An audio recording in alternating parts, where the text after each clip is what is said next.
Good afternoon and welcome to the January 24th Council work session. And our first item of business is to follow up on the motion on the performance auditor, and I'm going to let City Attorney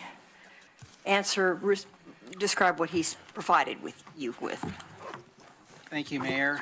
So, Council, you have in your packets a revised proposed charter amendment, and if you look at the last page of that AIS, which is attachment B, it shows legislatively what the changes were from what you saw last week. There are basically three changes. The first is adding the term financial so that this would now cover both performance and financial audits. The second major difference is it now creates, or it has something in there that says the council must annually appropriate funding for the office that's sufficient to carry out the functions described here. And then I added a suggested minimum budget in case that was also part of what you wanted. You could just have the phrase that says the council shall annually appropriate funding for the office sufficient to carry out the functions, including the hiring of the auditor, support staff, and consultants. You could put a period there, or you could keep what I added after that, which says with a minimum budget of, and then I put $250,000 in brackets, so that you would at least, if you decide to leave that phrase in there, you'll at least think about whether $250,000 is the right amount. Let me tell you how I came up with the $250,000. I looked at the salaries that the state pays and that Lane County paid for its performance auditor. The range was roughly between $70,000 and $95,000. If you take that number, add the benefits that go with it, add a support staff position with benefits, add money for consultants, and money for rent and computers and that sort of thing, it came out to roughly $250,000. So that's how I came up with that number. It may be completely different than what you had in mind, and again, you don't have to have that number in here at all.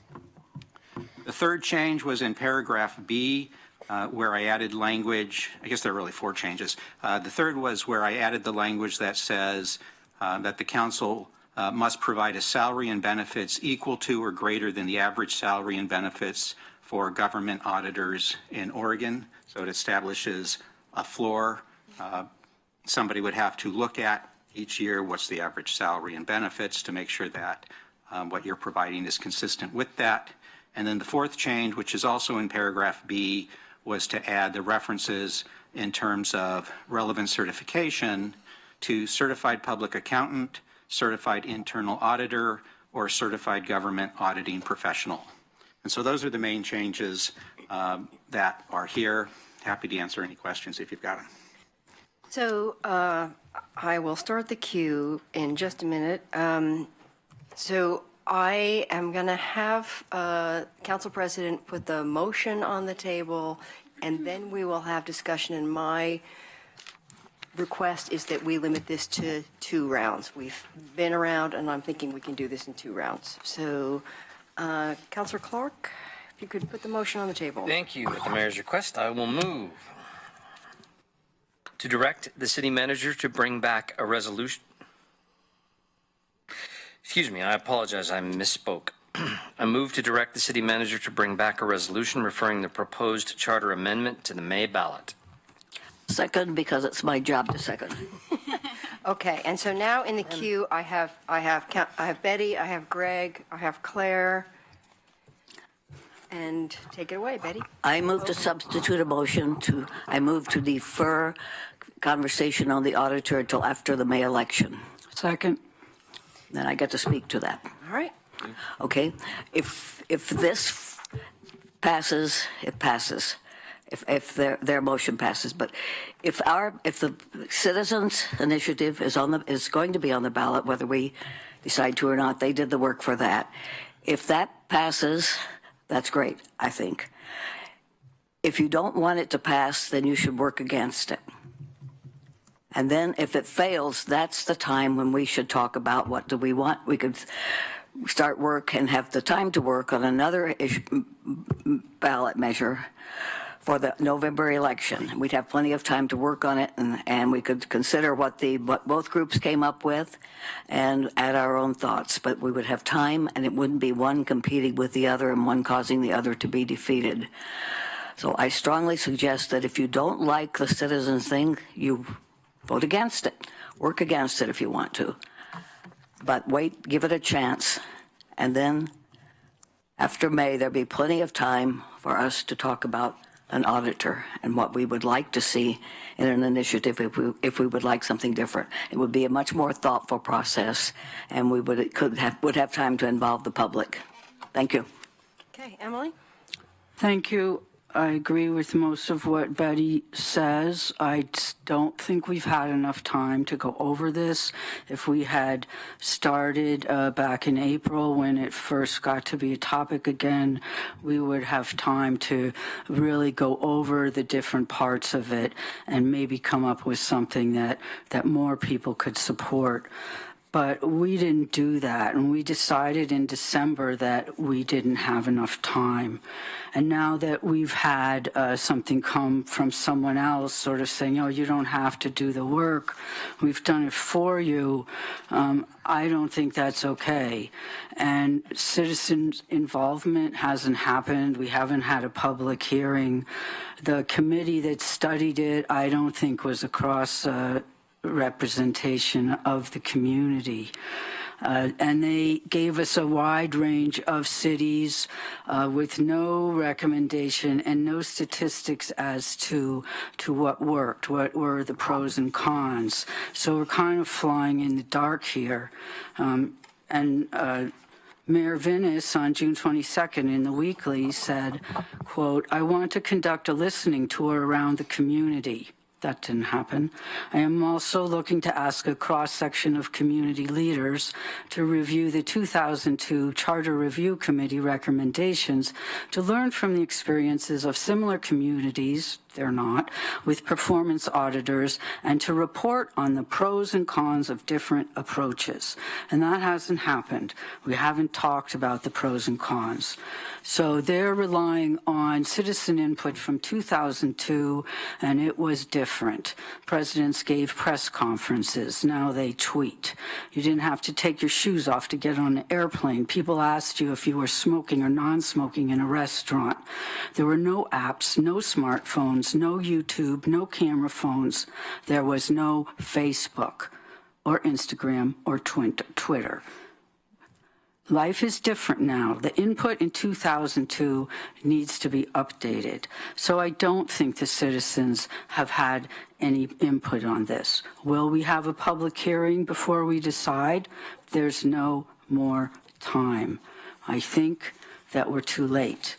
It's a dangerous precedent to put two on, but if that's how we're going to roll, I move that we put both Parks and Rec levy and bonds on the ballot. Let the voters decide, pool or no pool. That's the democratic way. But why have only two choices? Why not three or four? I think both of these measures have flaws that could be improved. I volunteer to write another measure, bring it back on the 31st, and we can put it on the ballot on the 12th. Thank you. Mike? Thank you, Mayor. I'll vote in favor of the substitute motion for the same reason that I've given for supporting similar things at the table previously, that namely is I don't believe we need a city auditor. One of the chief reasons why that I haven't articulated before, and the reason for speaking now, is that in our community, civic engagement is something we're all proud of. We do quite a lot of. In fact, in some cases, it's a full contact spectator sport. And the unfortunate parts of that are that some people just like to fight. and I think that an auditor function at the table provides content for us to have a whole new series of endless fights. And I think that what we need to be focused on is exactly the opposite. I don't think this is a time for us to yell at each other about the minutia, how we do things, so much as we need a better vision of why we are doing what we are doing. I sense that we will put something like this on the ballot unless I misread my colleagues. But I hope that people who are listening decide to vote no on all of it, because I believe it's a reason for further civic contention. So, thank you. Anybody else wish to speak to the motion on the table? I will just say one thing in response to Councilor Sample, which is that I did create a study group. It was open to the public. It had a website. We published all the conversations. People could come. Anybody who was concerned about this had an opportunity both before and at the end of those public meetings. And that was effectively my listening tour. And it was an open dialogue. Came to council, and council has had open meetings on this in several times now. So there was a public process for that. And so now we're ready for a vote on the motion. All in favor, do you want to say it again to delay to? I move to defer discussion of the auditor initiative until after the May election. All in favor? 1, 2, 3. Opposed? 1, 2, 3, 4. Okay, so that fails. We now go back to the queue on the original motion, and I have Greg up to speak. Okay. Two questions for Glenn. Question one is, of that $250,000, what did you base the OPE rate on? Is that 38%, 40%? What's the normal OPE rate, other personnel expenses, on top of salary? Between 35 and 40%, and mine wasn't that specific. I took the numbers and said, okay, if that was 100,000, 40% gets me up to 140,000. Add this much for staff, add this much for consultants. Rounding up is how I got to that number. It wasn't intended to be the number. It was intended to say a minimum of, and I was looking for some round number. Floor, yeah. Yep. Okay. And then the second question, you may have already answered this before, and I missed a meeting or two because of work. If we have two ballot measures that are going to go forward, 2283 and, whatever this number would be if we put this on the ballot, what would happen, what would supersede the other if both passed? Whichever one receives more yes votes becomes effective and the other one does not.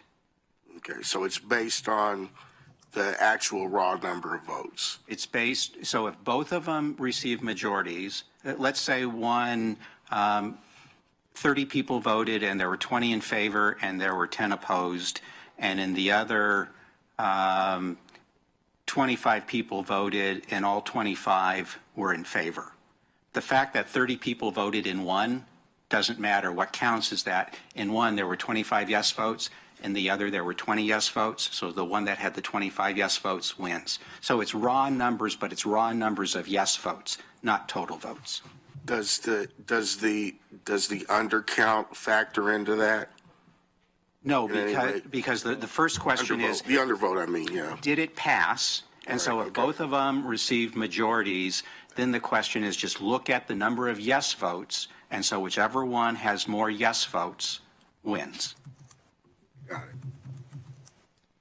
it. Okay, Claire. So I just wanted to share, well, first, thank you, Glenn, for this work. And I was able to get clarity from the city attorney about my questions regarding employment within the office of this independent performance auditor. And I am assured that state law and other legal regimes would be override any particular language that might imply otherwise, so that anyone employed in that office would fall under the current employment requirements for the city of Eugene, and that would include any positions that were classified as bargaining unit positions within AFSCME. So my concern around at-will employment for this version have been satisfied. And I'm just curious, Glenn, if on So I don't object to the idea of creating a dollar value for a minimum budget, recognizing that if ever we wanted to change that minimum budget, if this passed, we'd have to go back to the voters. Is that correct?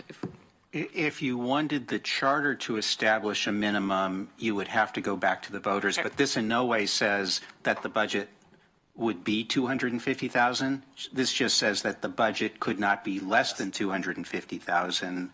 But the council certainly could appropriate whatever dollars you thought were necessary to accomplish the objectives of the measure. But under this language, it would have to be at least $250,000. Yes. Do you know of any other departments in the city of Eugene that have such a minimum budget requirement? There aren't any others that I can think of that have minimum budgets. And again, the only reason I put this here was because it was easier, as I thought about it, for you all to decide to remove something than for me to add something new. And so it's not that any of you actually said, would you put something in here? I just wanted you to be able to say either you want it or you don't. If you don't, it's easy to delete it. Well, I think there's I have a little bit of concern around it just because of having been part of the budget committee for so many years. But I also think that it's important in terms of providing assurances that the office will get a minimum a provision of resources, because that is one of the concerns people have expressed around having the performance auditor created in this format. So at this point, I would support keeping the 250 in there, and I support this draft. I appreciate the additions and deletions that were made, and I think it embodies the primary principles that are core to establishing this office as a qualified professional, provided with a salary commensurate for that position. The auditor cannot be disciplined or removed unless 2/3 of the council agrees. It creates an important oversight mechanism of a citizen advisory panel, which will help ensure transparency, as will the requirement, of course, that the auditor's reports will be published on the city website and available in other formats and other places. So I'm supportive of this draft and would vote to refer it to the ballot. Mike? Thank you, Mayor. I'll vote no on this for the same reason I voted yes on the substitute motion and the other reasons that I've stated previously. But I wonder, although obviously none of us have the ability to compel any other of us to say anything they don't want to, I would wonder if any of the proponents of this would be willing to state their idea, their thoughts about what the distinct differences are between these two things that it seems may be on the ballot. What are the significant differences? I wonder if anyone would help me understand that. Just so I don't think they're difficult to, I don't think the campaigns in the process will have difficulty drawing that distinction, but I wonder if we will, about why we'd vote for it. Thank you, Mayor. I have Emily in the queue, and then I believe Alan is going to respond. Emily? Thank you. I have a lot of questions about the second draft that I wonder how we will deal with. How will the auditor be appointed? How will we look for candidates? Will the city manager look for a recruiter? How independent would that be? When would it be appointed? When would we start this? Would we need a lot of community input like we've done for the police chief? This could take a long time to get done. What if we get hundreds of applications? This could take a lot of time. We could get hundreds of applications for the commission. This could really take a lot of time. What would the salary be and who would decide it? Who makes the budget? Because whoever does controls the money and controls the office. Would it be the budget committee, which then ends up being the council? How much auditing are we wanting? The dollars and the number of staff required really depend on that. And the report had a huge variance of one to many auditors, and the money was different too. What will staff's responsibilities be in recruitment of the commission? How much involvement is really in the staff instead of true independence? I really worry about the same people choosing the person and choosing who's looking over things and then choosing the people that are going to look over them. And the commission doesn't have to have anything except one CPA. So what if they don't really know anything? What if we don't have a choice of people who have any experience with auditing? I think it's dangerous, and I don't think it really has the ability to get into the depth of things that might need to be looked at. The commission gets to say what's looked at and even look at the work plan, how the auditor's going to go about it. And I think that's backwards, that we have unknowledgeable people in charge. I mean, council doesn't have to listen to any advice. I see that all the time. So they could be doing a ton of work for nothing. I just think this is going to come across as endorsed by council, and it really didn't come from us. We didn't put a lot of time into it. It came from another group. So I'm going to vote against it. Thank you. Okay, Alan? Yeah, I think we've been working on this for quite a long time, almost a year, with a lot of public input. So that's what's been going on for the last, whenever you started back in the spring of last year. The original measure that's on the ballot has some fatal flaws that don't allow me to support it. And I'll just list them for you, Mike. The cost and the salary are too high, one of the highest paid elected officials in the state. There's no accountability mechanism for it. It's a technical job, not a political job. There's no residency requirement in the original thing, and it establishes basically a new branch of government with its own budget that cannot be dealt with in any way by anybody except for the voters changing it. And then finally, it slips in a new election procedure by eliminating the runoff completely. You could get someone without a majority to actually win the election. So the Citizens for Sensible Oversight draft, I think, fixes all those problems. And then the changes that we've made improved it and clarified it a little bit. I don't think we made any real substantive changes to it, except for the minimum budget one, which I think is a good add. I think there should be a floor to it. I don't think, I agree with Emily, you don't want people being able to zero out the budget and therefore making it completely ineffective. By putting a minimum there, at least that's the amount that will be put forward. I know it is different than every other part, but this is different.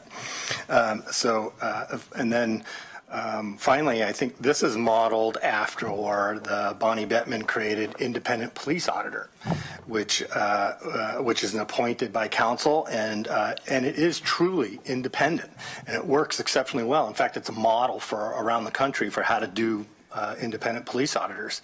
And Mark Gissner, we have one of the best auditors in the country, if not the best. I'm not sure that would be true if he had to be elected. Fairly confident Mark probably wouldn't run. Given all that, I'll support putting this on putting this on the May ballot. And actually, what we're doing right now is having a resolution be brought back to put it onto the ballot. So this doesn't actually put it onto the ballot yet.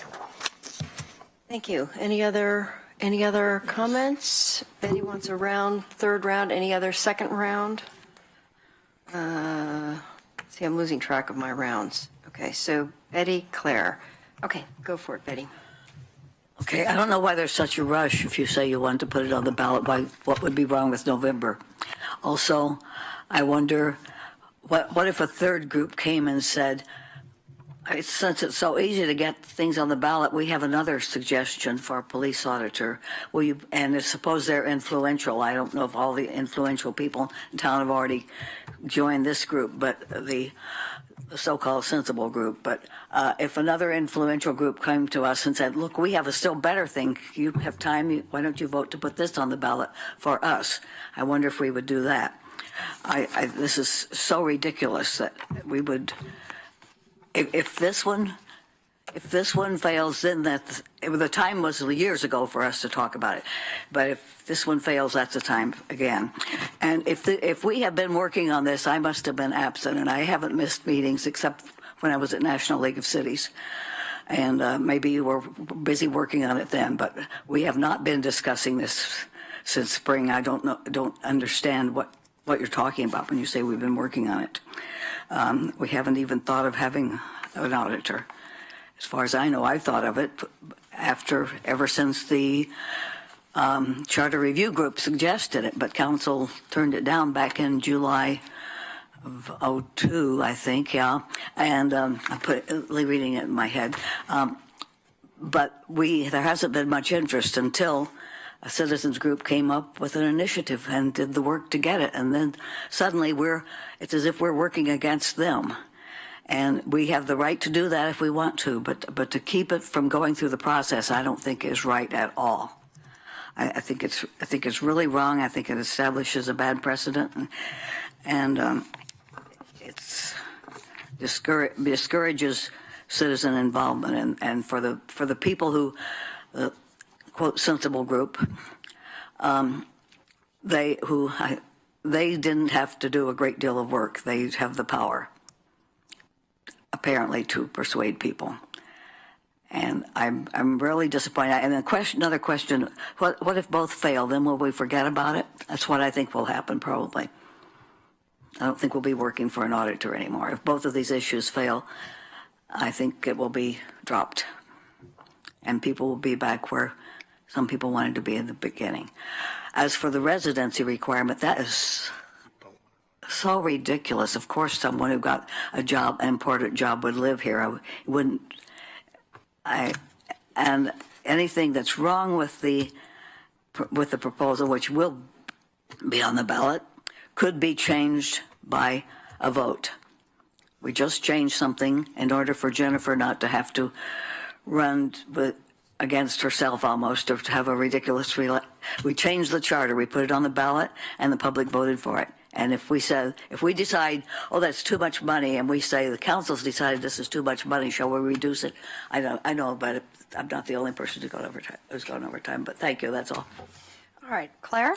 Thank you. So to answer Emily's question, the council would hire the auditor, not the city manager, and the council would be responsible for setting the salary. To answer some of Councilor Clark's questions, kind of along the lines of what Councilor Zelenka mentioned, the current ballot measure essentially creates a new government agency, completely removed from city infrastructure and policies, other than being entitled to a specific percentage of the budget, which does not go through the routine budget committee process, which is wholly unique as far as I know, with the exception of maybe what we're suggesting here with the much lower amount and not a percentage. So it creates such a firewall between the city and this office as to create this office to be outside of the city and and then subject to oversight and accountability only every 4 years at the ballot box. So for me, those are some of the challenges and distinct differences between what we're proposing here, which other members of the community did put work into. I certainly didn't draft this proposal that was brought forward or have anything to do with it. I was not going to take up that work.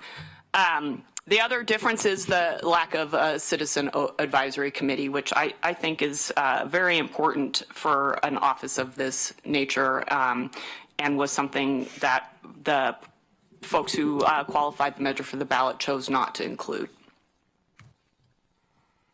Okay, I thank you all. Any other comments, Councilor? We're doing 2 rounds, so I'm just going to hold. I'll make a comment, and if it's a burning issue, it can come back. But I just want to respond to this point, which is that the study committee was formed, it was public, it was open, and any counselor could have participated in that conversation as well, attended those meetings and heard that discussion. And one of the interesting pieces about that study group was the determination that there's not just one way to do it. About half of the jurisdictions studied had an appointed auditor hired, and about half of them had elected auditors. Both models work. So the only question here is, what is the right fit for the city of Eugene? Is this the right model? It's not, that one is necessarily automatically better than the other. So it's a choice. We present that choice to the voters because there's a clear contrast, there's a clear distinction between these two. So I do not want to go for a third round on this. Be my second. Will it be your second? Then you got it. Thank you. Thank you. Go for it. My first was for the first motion. Gotcha. We don't need a vote by the people. We don't need an ordinance to add an oversight committee. So if the first one passes, council could make an oversight committee. The police officer's budget is $550,000, which is only about $100,000 less. He has 3 employees. I know the police are very, very visible, and so there's going to be a lot of things, questions there. However, an auditor would be looking over the entire city, and I think that's a bigger job. I asked Mark if he ever had any money left over, and he said sometimes he does, and it carries over to the next year. There's no obligation to spend the entire budget. So I just think there's too many problems, so thank you very much. All right, Mike? Forgive me, Mayor. Again, when I ask a question as a counselor, I can ask anything I want, but none of my colleagues, including and certainly the mayor, are obliged to answer my silly questions. But I wonder if you would clarify for me, Mayor, you just mentioned that your committee was set up to review the options here. So I'm hearing you say it was tasked to answer the question what type of auditor we should have and not whether we should have one? No. It was not tasked to make a recommendation. It was tasked to look at the auditor functions in other jurisdictions in order to provide a matrix of the different ways that different jurisdictions do it, to give us a context for looking at the proposal before us. Okay, are we ready for a vote? All in favor of the motion to direct staff, city manager, to bring back a resolution refer this to the May ballot. All in favor? 1, 2, 3, 4. Opposed? 1, 2, 3. It passes. Thank you very much. We'll be back on February 12th with that. Okay, we're ready for the next round. Next item on the price is right here. Yeah, I'm waiting for staff to show up here. IGR. Ethan. Yeah.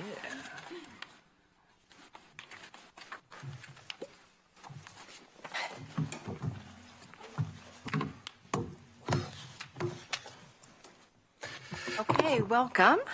Our discussion now is on the Intergovernmental Relations Committee and process.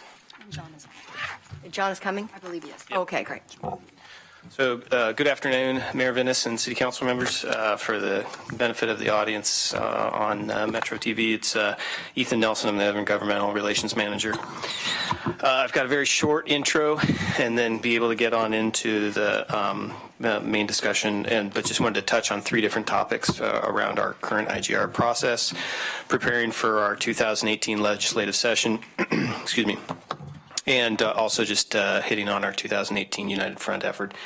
So for the first item, as was included within the AIS and Attachment A, which is Resolution 5081, there's details of the currently adopted IGR process, which is utilized to develop the city's legislative priorities and then lobby those priorities at the state and federal level.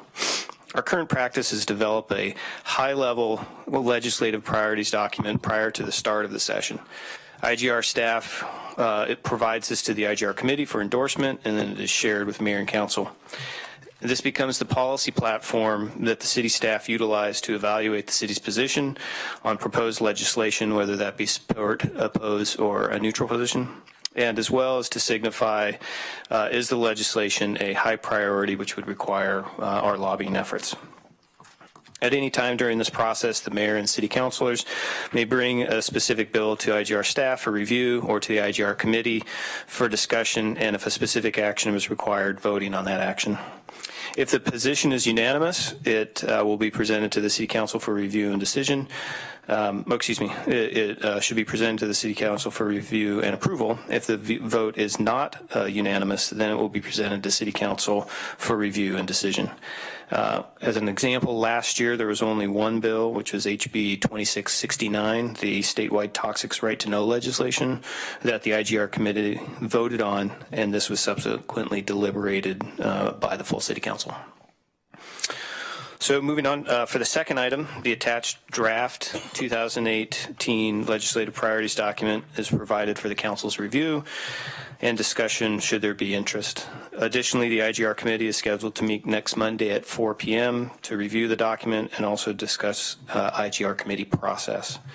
Based on existing council goals, city code, rules, or resolutions, the items that we are working on this year include Vision Zero related policies, and those include fixed automated speed enforcement cameras and the ability to designate speeds on local roads.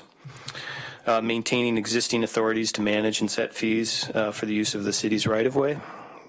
Increasing tools and resources to support the city's housing goals and addressing homelessness, and also the repeal of statewide tax exemptions that provide little noticeable public benefit.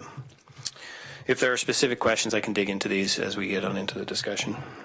The third and last item is the United Front Partnership, which Mayor Venus spoke to briefly on Monday night's council meeting.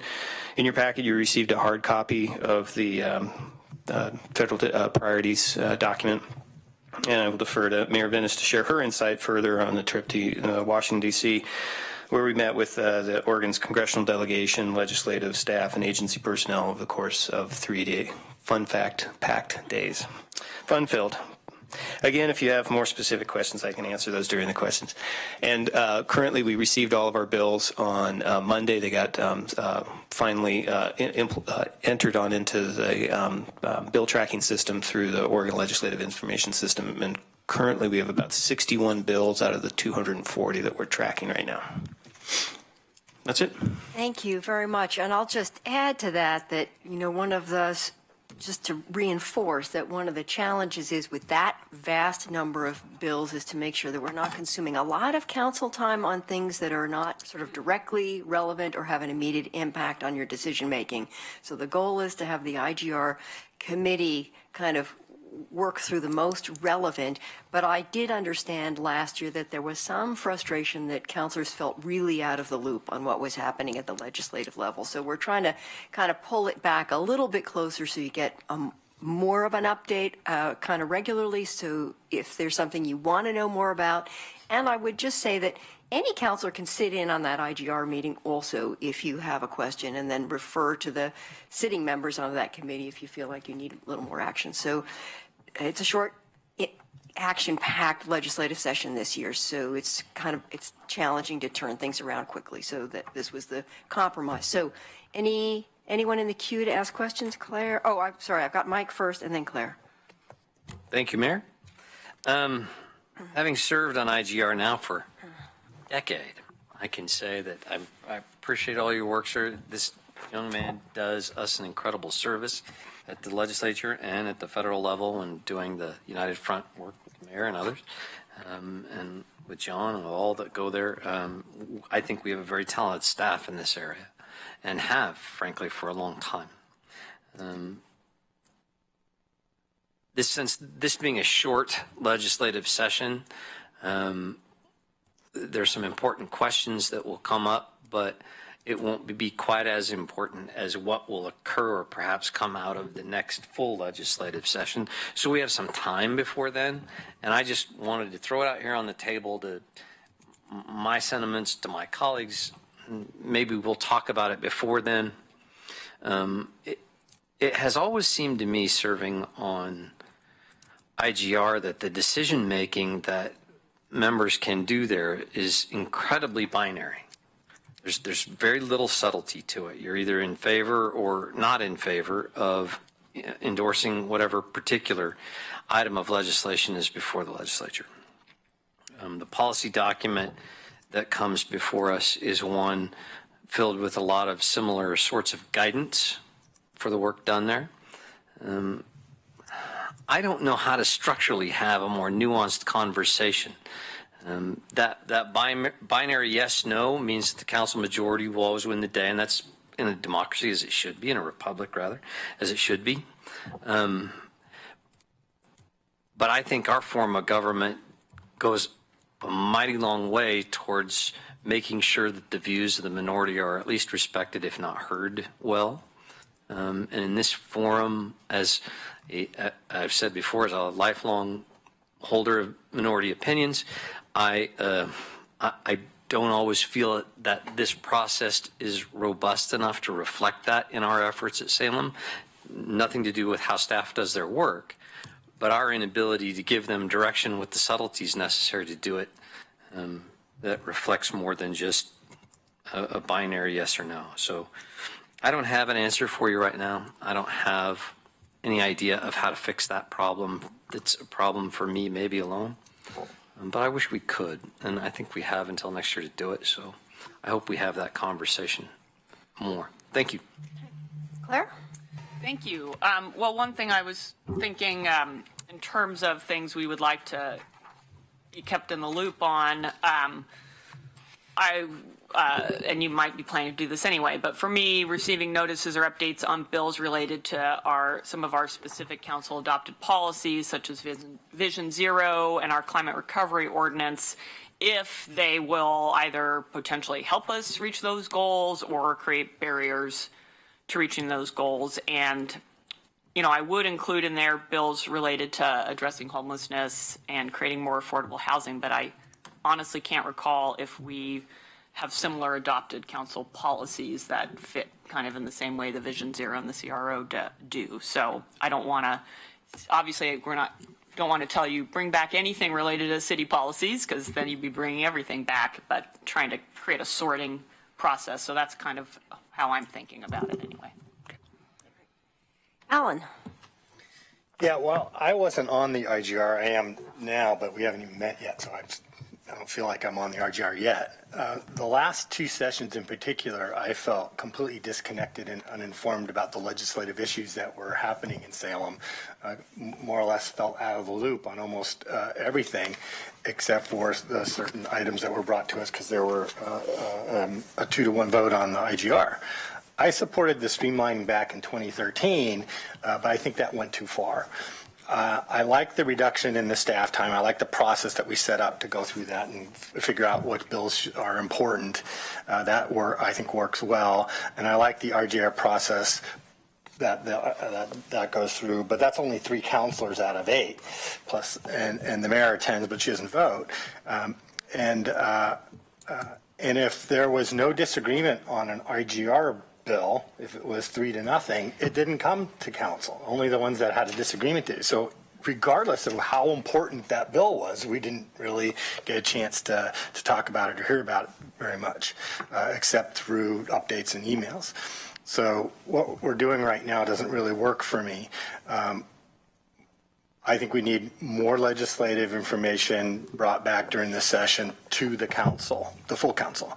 And unfortunately, that means more time in front of the council doing regular updates. And while I think email updates are good and essential, they're not the same thing, and they're not qualitatively the same as a council work session. So I'm very conscious that in particular, this type of item could fill the amount of time we allocate to it. We could spend hours talking about all this stuff. So I would propose that we do a pilot in this upcoming short work session where which is only 35 days long, that we allocate 30 to 45 minutes a week during the session to have a council work session, and the beginning of that work session be an uninterrupted staff report for 10 to 15 minutes where they go through and get the information out to us, because I think the primary purpose there is to inform the council of what's going on at the legislature and get that information out so we can feel like we're in the loop and understand what's going on. The remainder of the time could be allocated to discussion about the items that were 2-to-1 on the IGR and then other important items. And I would suggest that the mayor run a tough gavel and keep that as constrained as possible, because it's one of those things that could just take up all the time. So maybe we'll go to 2-minute rounds on that or something like that, 1-minute rounds, so we can get through all the stuff that needs to occur. Fortunately, during this short session, it's not going to be there's not going to be that many issues up, so it'd be a good time to run a pilot and see how that works. Okay. All right, Greg? Yeah, to Councilor Clark's point, I've had some pause to think about the binary nature of how we look at, taking these positions, and want to ask a question of you in terms of what would you like to see as a more informed conversation or report? Would we have, for instance, a minority report that would be an addendum to whatever,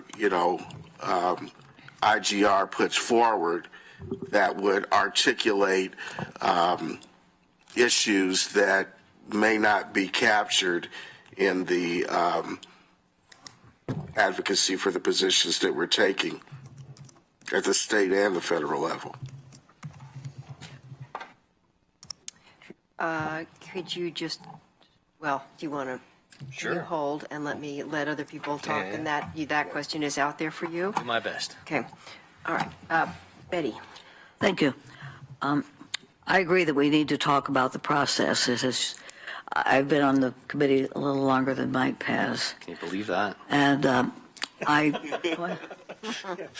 Longer than anybody. not on the committee, we've made a few changes. It used to be a permanent chair, which wasn't me, it was somebody else who's no longer living. But back to what you said. I disagree that when it was a 3-0 vote, council didn't know about it. At least in the past, it was listed in your agenda, and any councilor could bring it up for discussion if they wanted to. So it isn't quite true that it was hidden from you. But with Mike and me both on the committee, we don't often have a majority opinion. It's Awesome. and I think I was the one who suggested a long time ago that if we disagreed, it should come to council for discussion, not just listed. Another thing I suggested that happened is we used to discuss all those bills, and the entire staff would be sitting at the table, everyone who had any connection. So that was taking a lot of staff time, and we had to read through them all and say which. And then I suggested that, again, I suggested to cut that down, that we have to say ahead of time, a few days, the Thursday before, I think, or maybe the Wednesday before, which ones we wanted to discuss, and then only those staff members would come, which cut it down a lot, and it may have been cut down too far now. The committee members used to be more involved in going to Salem back a long time ago when Jason was the person Jason now works for EWEB, I think. But I think we were taking too much time, and council maybe before I was on the committee, I felt left out, even though I could have brought up anything that was listed in the written material and ask for a discussion. And I think that's important that we can. I think it would be a good idea I think it was Mike's suggestion or was it yours? Somebody's suggestion that at the beginning of the session, someone give a review to the entire council overview of what's coming up that is significant for us. And another thing I think that I've suggested a few times, and it has never happened, if there's bills that we think should be, we could propose bills now this year for next year. We could prepare things that we think the legislature should do instead of just reacting to what they do. We also might want to ask them to come and meet with us, our delegation, at some time, and have a coffee or something and discuss things, but ahead of time, before things are happening. I know EWEB board, LTD board has done that in the past sometimes to discuss. Of course, it's the narrower kind of issues, that narrower group of issues, but that's a possibility too. But I think it is important to discuss, and I didn't know we were meeting on Monday. I thought that was still up in the air, but maybe it's something we'll talk about then. Mike? Thank you, Mayor. To answer Councilor Evans' question and to address something that Alan said, it's funny. George Polling sat with Betty and I for a long time on IGR for many years. And George and I used to have a joke about this because there would be legislative questions that he and I might agree about and Betty did not, or, maybe Betty and George agreed and I didn't, or what have you. And for the first few years that I was on IGR, boy, that was an opportunity for us to get in there and, have a great discussion, which is always fun. But we ended up with lists of stuff we were coming to council with and staff all having to come and report and be there. And you were right. It became a horrible waste of time. And I appreciated many of the suggestions that narrowed that down. But the awful part is there's no process for the minority opinion to be heard at all. And so last year, the only reason only one issue came back to council for discussion is because George and I gave up.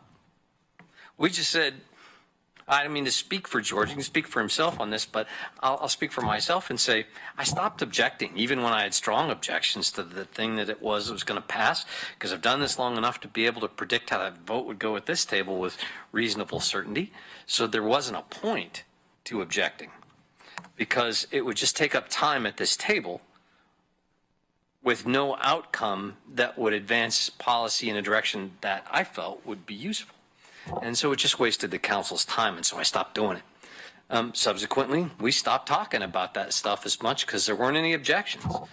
To answer your question, it would be some way to meaningfully be able to state a difference in policy that our professional in Salem took into account, formally somehow, in the process of their lobbying. For example, one of the things we used to focus an awful lot of time on in IGR was whether it was a priority 1, priority 2, or priority 3 level issue.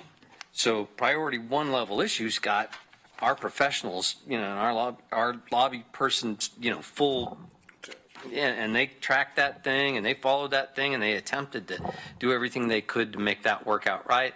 They tracked very carefully priority 2 items, and priority 3 stuff they kind of kept an eye on. I guess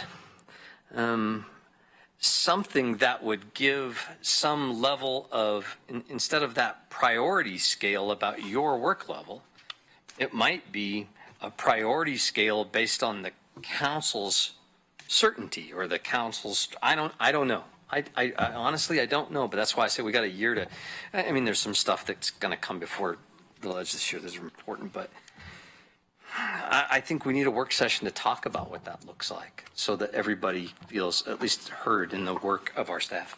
Thank you.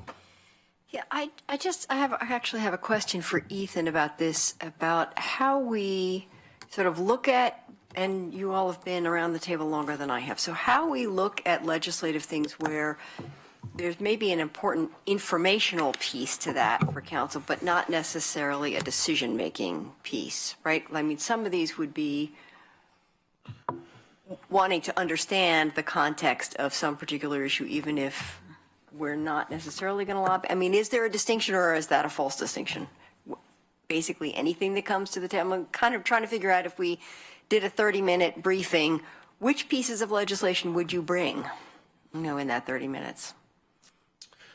Mayor Vinnis, I think that important stuff. Important one. Right. There you go. I think that what we're trying to do is provide council and the IGR with good, efficient information that can be digested, knowing that you've got a full schedule and a lot of different topics, and that it's a constantly moving, very dynamic environment. And so when we bring, that's why the system that we've set on up, it works efficiently. It's got some things that we need to improve upon. And I think the way that we've put forward a communication piece on a regular basis, hopefully that will attend to, the item that Councilor Zelenka brought up in regards to being informed and feeling like, okay, I know what's going on, and we can work to prioritize that. And I think that through the course of the session, be able to get feedback to say this works, this doesn't. But once again, that requires input back from this body. So I think that it's a constant process. Yeah. I mean, I'll just say, thinking about setting the agenda and the number of things we have on the agenda, that it does sort of make my blood run cold to think about trying to schedule, a half hour or 45 minutes for a month. So I guess, yes, Greg, but I want to hear people's insights. I don't think that this is necessarily a permanent situation where we carve out that much time at all times, but I think that you have certain issues that are hot button issues. So I received an email yesterday about the administration's new transportation, water infrastructure, and broadband infrastructure proposal that is supposed to be rolling out soon. Now, infrastructure you can conflate in different ways, but you can, from my experience, separating out transportation from water and broadband makes more sense than conflating all three of those. And there are various pieces of, I haven't gone through the total email all the way through yet, but what I saw in terms of highlights were some significant structural changes in how that funding will be allocated if the administration's proposal is, affirmed in any way in Congress, and could go right through Congress. We don't know, but I'm sure that there will be some substantive changes to that proposal before we get to any kind of full-blown legislation and any monies to come with that. So I think it's important that we're nimble enough and flexible enough to respond to the current environment legislatively. And in particular, last year we were hearing for 6 months that we were going to get an infrastructure proposal from the administration and didn't know what that was or what that was going to look like or what that was going to include. And now the president's 70-point plan is starting to take some shape. And so it's going to be critical for us in terms of what we do with transportation infrastructure, i.e. MX, what happens with our roads and bridges, and other funding mechanisms that are critical to, what our infrastructure is currently in the community. And we got problems. And so I think we need to really be very much positioned to respond to current, changes in the wind. But at the same time, we may not need, 30 minutes, on a regular basis to do that. But we probably maybe need it on a quarterly basis in some form or fashion to, address this. Just some thoughts. I'm doing some Faulkner-esque rambling. I actually like it. I like your rambling. Get a state All right, Alan? Yeah. Stream of consciousness, Alan. That's why I write stuff down. I think it needs to be during the session. I think we should try doing it on a weekly basis because this is going to be very short. It's 35 days long, so things are going to happen really fast in that session. And if we do it once, then we're going to miss a lot of stuff that happens. So my suggestion is let's try that, see what happens, and if it doesn't, we'll probably learn a lot out of doing that. We can all be a little bit more disciplined on how much we talk, but it'd be important to get the information about. An email report is necessary, but it's not sufficient for me. Getting yet another email report on top of the tons of email that I already get isn't enough. I think it actually needs to come in front of council, and we actually have to allocate time for it. We either think that's important enough or we don't. If we don't think it's important enough, then we won't allocate time for it. Personally, I think it's important enough that we know what's going on in the legislature and have some time at the council to talk about it. Okay. And we should constrain it because it will fill whatever time we put into it. Right, right.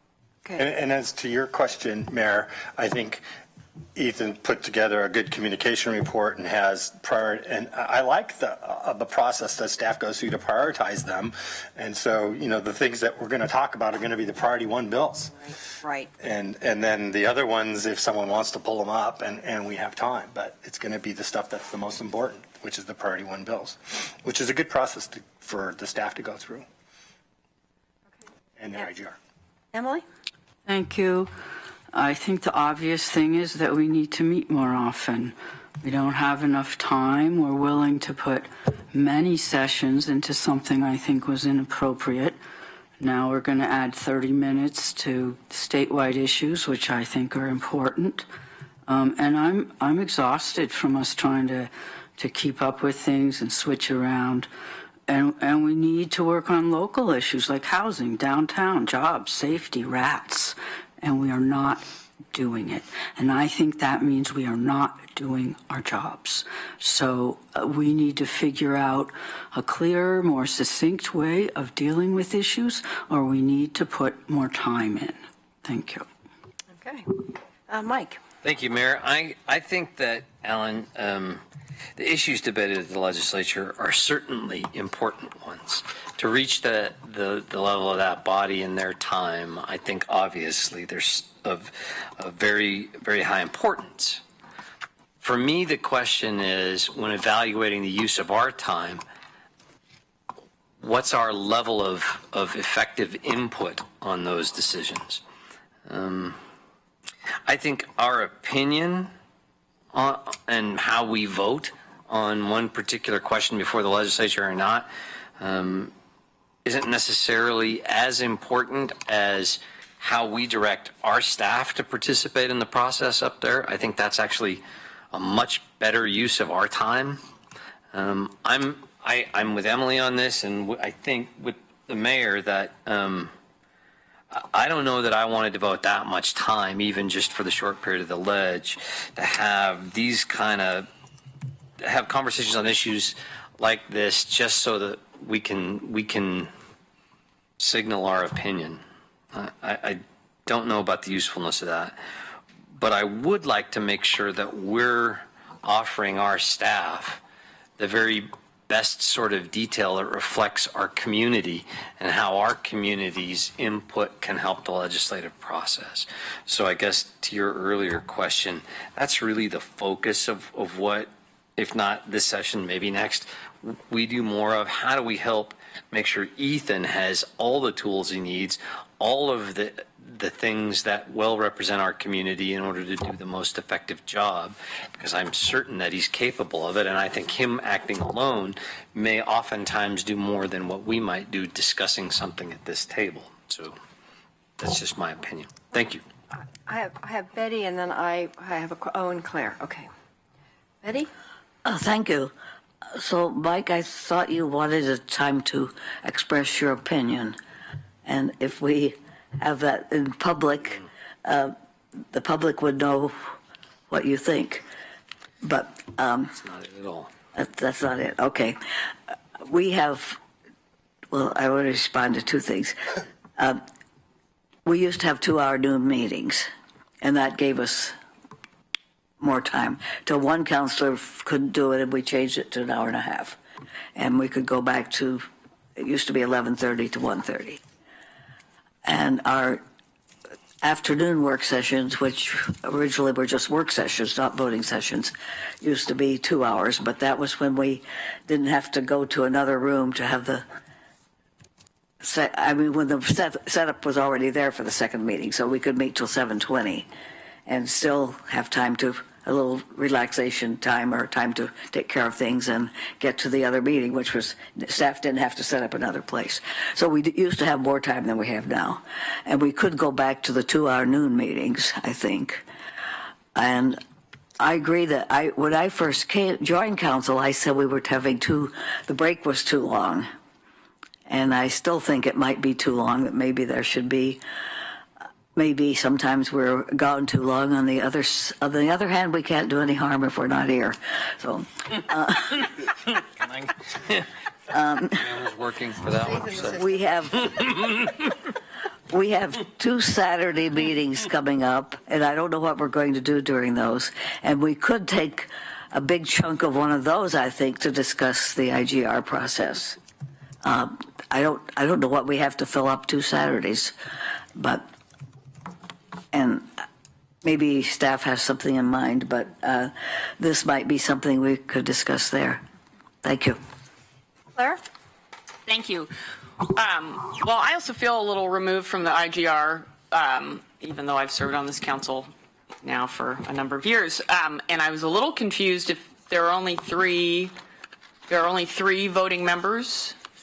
So I'm not sure why Mike and George gave up, since you might have been in the majority a few times there. But to the question of adding more time to our meetings, I've mentioned this before. If we could meet in a room where we could eat lunch or dinner during our longer meetings, I would be willing to do that. Otherwise, I will be unable to attend a meeting that's longer than what we do now. I just simply would not be able to do that. So I did appreciate what Councillor Clark said about using the time at this table, not necessarily to pontificate about our personal positions on issues before the state legislature, but giving staff direction and tools in order to reflect the will of the community as we are required to represent it, or empowered to represent it here at this table. So that would be the nature of the conversation I'd be interested in having and think would be valuable use of this public meeting time. I agree. And then I think written updates, Ethan provides excellent written reports. So I think that format is an excellent way for him to share with us in real time what's happening. And then I think maybe instead of deciding a predetermined an extra half hour on this topic, during the session, that we are responsive to these 3 issues are, hot bubbling now, and we really should come before the council to bring forward what staff direction needs to happen. Thank you. I want to ask one other question, or just sort of put it out on the table about the other question we could ask is about the structure of the IGR committee itself, and if that should be a larger committee and represent more counselors, or if there's another way of thinking about how that committee is structured that might be broader conversations, have a designated but consistent separate meeting time that could also be a public meeting. So just another thought. We'd have to quorum, right? You can't have You can't have 5 people on it. You have 4. Could have, Just one more. right. Well, or I think I heard you say, and then you would conduct it as a public meeting. Right, exactly. So They if conduct it as a you public did meeting. have a quorum, it would have to follow all the trappings of a public meeting. And then if you had 4, then you wouldn't have the same. right, but maybe if what we're wanting is to have a public conversation about policy decisions at the state level, and we're either going to do it in the context of a city council meeting, and time is a challenge. I haven't thought this through. I'm just throwing it out there. Maybe there's another way of thinking about the IGR committee, that it is a public meeting, and, we include more counselors. All right, Alan, then Betty. Well, the RGR committee could be the council. We Right. could just have it be on Thursdays at Right. lunch Exactly. for an hour. That's another alternative. Then the conversation happens, but I don't know if that's the best way to go. And I didn't think of that. And I'm not sure the entire council wants to meet on this stuff. Okay, Betty? That's about what I was going to say. I have suggested in the past that the entire council should be the IGR committee instead of just a committee. And I guess that would have to be an extra meeting. It could be the And I It's think, down to 25 cents an hour. I think when we could eat in the meeting, it did make a difference to people who were just taking their lunch hour or their dinner hour to come here. And I don't know why the county can tell us we can't eat here when we're paying them rent. And why are they telling us what to do? Because they think we're going They're to building, Betty. They're building while we're. Building. Jennifer. Yeah, I'm trying to make this. It seems pretty obvious we need more time to discuss this. I think Mike brought up a good point, and I don't know what the answer is either of how we can be a little more precise about the opinions that we're all bringing that might be a little different instead of just, one opinion coming back, which is probably not reflective of our community. And but I don't know the answer either. I don't know what the best way to do that. And maybe the staff has some ideas that they could bring back to a work session. And I would prefer to have that conversation in a work session rather than at the goal setting meetings. Just if anyone's taking a vote, that's my vote. Okay. The Yes. manager wants to speak. Mike first. I'll go first. Okay. It's fine. I would just say I'd love to have sponsor that work session poll on IGR process, and it does. There's certainly, in my opinion, no immediacy. There's no importance to do it before the special, short session, so it can be done and fit into the calendar as can be. But it should reflect, as Jennifer mentioned, our need to talk about how to well represent the community's opinion, as Claire kind of articulated as well, more effectively through the work of staff. And to answer Claire's question, it was often 2-1 a couple of years ago. The reason we stopped doing that is because the rule is unanimous doesn't come to council. Not unanimous, doesn't matter what the vote is and who's in the majority, comes to council for decision. There's no use to objecting because I know how it's going to go at this table. And I know I lose. So it's just a waste of time, which is exactly why I wouldn't come. I wouldn't mind telling any of my constituents at all, I'm not going to that extra meeting just to have arguments about stuff that's before the legislature, because it would be an absolute waste of everybody's time, in my opinion. If we can find a way to more accurately reflect the community's opinion through our staff's work to influence state policy, that's important. And frankly, this council spends an awful lot of time on resolutions on federal matters, resolutions on national things that occur, resolutions on things in the news, resolutions about how people feel about things. And I think we should be solving problems more than we do that, but we do that. The state legislature, for crying out loud, is actively working on issues that address all of us. And I still don't even think our opinion on those decisions are as important as the work we could be doing here. So I wouldn't be in favor of yet another meeting to talk more about it. I think we just need to refine the process. Thank you. Just a couple of things, Mayor. I concur with you as I look at the schedule. That's tough every week, but maybe what we try to do is at least try it once and just see how that works. Claire, you mentioned, or a couple of people have mentioned about an opportunity to give direction to staff at that kind of a conversation. We would have to really think about that, because when we enter into these conversations at the state with our legislators, what we're doing is we are taking existing policy that council has already decided upon and guidance through policy documents. And so if we start taking positions and then we come to council and the council has a big conversation and chooses to take a different direction based on, for whatever reason, sort of midway through, I think that just complicates the whole our lobbying efforts. And so I think we just have to think about how we do that to ensure that the council's, the majority of the council's policy direction is what we are lobbying, and to ensure that we're doing that in the way that you want us to, without also then creating confusion at the legislature as we go through conversations through the legislative session. So somehow we just would have to figure out how to do that in a way that we have clear direction, and then we can express that into the legislators as well. Betty, you want to make a comment? Policy interpretation. For example, you could interpret it the way you want to. For example, we want a vibrant downtown. Some people, I want a vibrant downtown. I do not want urban renewal. Some people say vibrant downtown means you support urban renewal.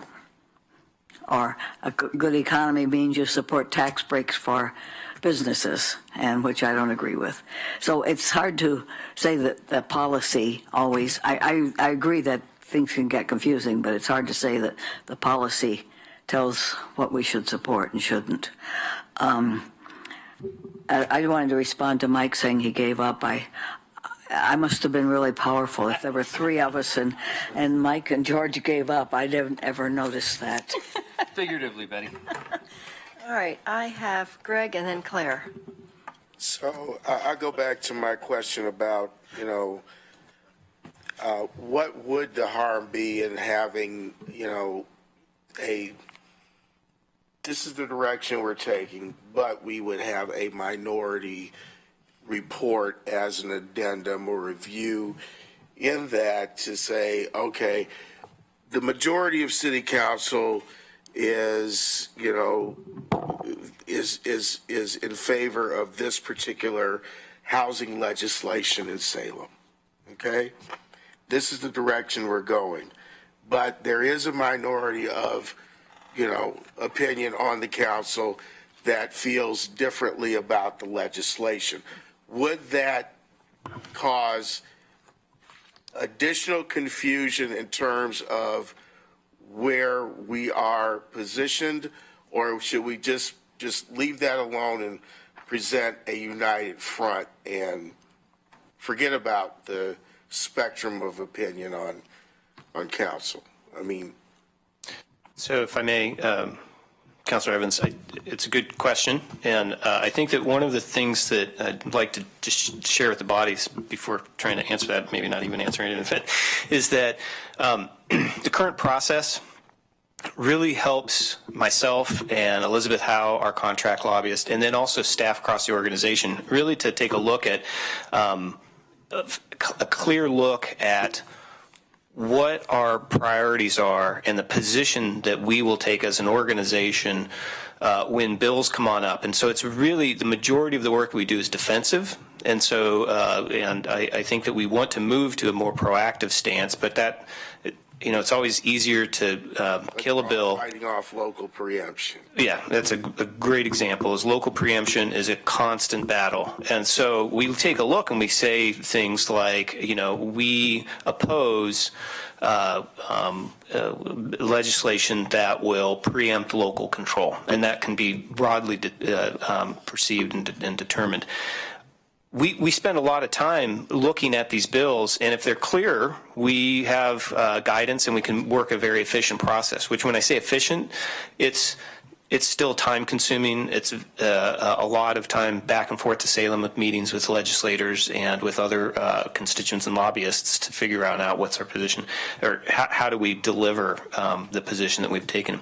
I think the other piece, though, is that when we get on into, and this is in consultation with John and executive managers and staff across the board, is that if we find something that we know will be controversial to this body, or we know that there's positions out there, we take a deeper dive, and we will bring that to IGR as needed. And so I think that to Councilor Taylor's concerns around the interpretation, we're very sensitive about that, and we want to make sure that we are delivering that discussion should there become a bill that moves forward, that we can't really find that kind of black-white clarity. And so I think that those are some of the challenges. And so in regards to having that minority report, I think that's useful for this body for determination. But honestly, having that as moving forward in Salem would tend to make my job and the folks I work with, it would be very difficult to actually be credible with our legislators to come in and say, here's where we are on this bill. As I said, there's 61 bills out of 240. Last year there was over 3,000 bills. In our process, what the feedback I've gotten from partners in Salem and then also our legislators is that our new process has built up Eugene's credibility much more at the assembly, so that when we do weigh in on something, it's shown to matter, and that they're saying, okay, we're not just taking a position, but we're actually working on something that really matters to the city and or the community. Okay. Did you still have a comment, Claire? Yes. Yeah. So I mean, I think the challenge of the subtlety of finding a way to speak to the minority position is still remains. And to the city manager's comment, I wasn't meaning to suggest that we would micromanage or have a huge debate and change a position that we had agreed to prior. But to make sure if there was some subtle issue within a proposed piece of legislation that staff had an opportunity, whether through the IGR, which might be the appropriate place, or through this body to get some further clarification. And I do think, and so I think the IGR is a place for this screen, there may be times where there is a part of a piece of legislation that staff may not recognize as creating a roadblock or having some implication that a member of this body might, and have an opportunity to raise that to staff. And I think Councillor Taylor provided a kind of a broad example of, a policy goal and then the particulars of how you reach towards that policy goals. And there may, need to be some closing of the loop in terms of asking those questions of us and giving us an opportunity to answer, whether that's the full council or the IGR. Mike, Thank you, Mayor. fifth round. Thank you. Well, I do serve on this one, so I might as well say something about it. There are often times that a bill may come before the legislature that embodies two absolute conflicting principles that a majority of this table would be in favor of. Just for example, we're all in favor of local control, obviously, as a guiding principle in our policy documents. We're also against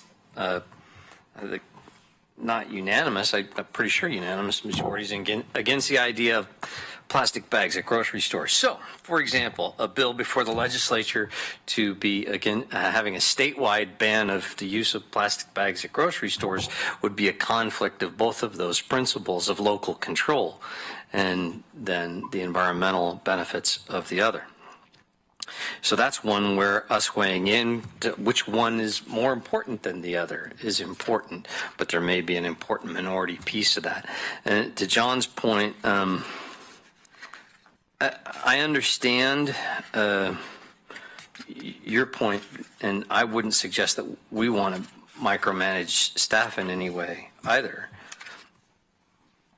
But there's sometimes a subtle difference between the importance of the administrative work of the manager, whose sole province it is to direct the work of staff in our city, and the procedures and the administrative guidelines that are created in order to make that work smoothly. And the policy decisions, sometimes those are in conflict. So something that would cost the city more money, but would be closer in line with our policy decision, that a majority of council would prefer to do the more expensive thing because it's more in line with our values, just as a, for example, setup, would be something maybe this council would go along with. And it may be in that hypothetical that would be a priority one oppose for staff because of the increased budget the problem that it would create and the increased cost. But to the values that council had, it might be something. And so gauging that is how we use the priority one, priority two scale. I'm suggesting that maybe, for unanimous opinions, and if you polled it, it would be, 80, 90% community wide. That's an easy one. Okay. But it's also what would be on a question of unanimity, it would be a priority one. But a divided community should, I would think, mean that we argue less strenuously for that issue. And that argues a priority issue that I think isn't reflected in our current process. Emily. we're not going to decide to argue strenuously for something, then why would we go and talk about it at all? I don't understand the point of going up there and saying, oh, mostly this, but not that. And, you know, if we're not, yeah, we want it, then let's go do something else. Okay. All right. Well, you got a lot of insights from us. Yep. So I guess we're clear where we're going. At least. But I think there's a couple things. One, as Ethan mentioned earlier, there's definitely a desire, and we will provide more information in a variety of ways.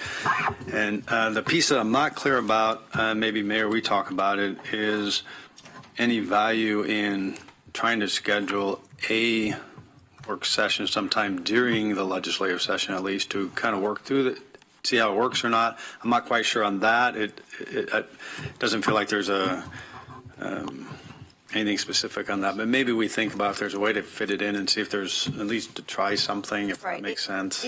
It did seem to me that possibly, at least at the very beginning of the legislative session, that at least an overview of kind of what's on deck to start the council would be not necessarily a long presentation, but just what's on deck. And, you know, then I guess I would just sort of encourage councilors who are not on IGR, if they can fit it into their schedules, to just sit in on that meeting if they feel like they need to hear a little bit more. And if there's any particular legislation that a counselor has just more information needs for, just let us know also, and Ethan can try to provide some of that as well if you have a particular topic also. So. Right.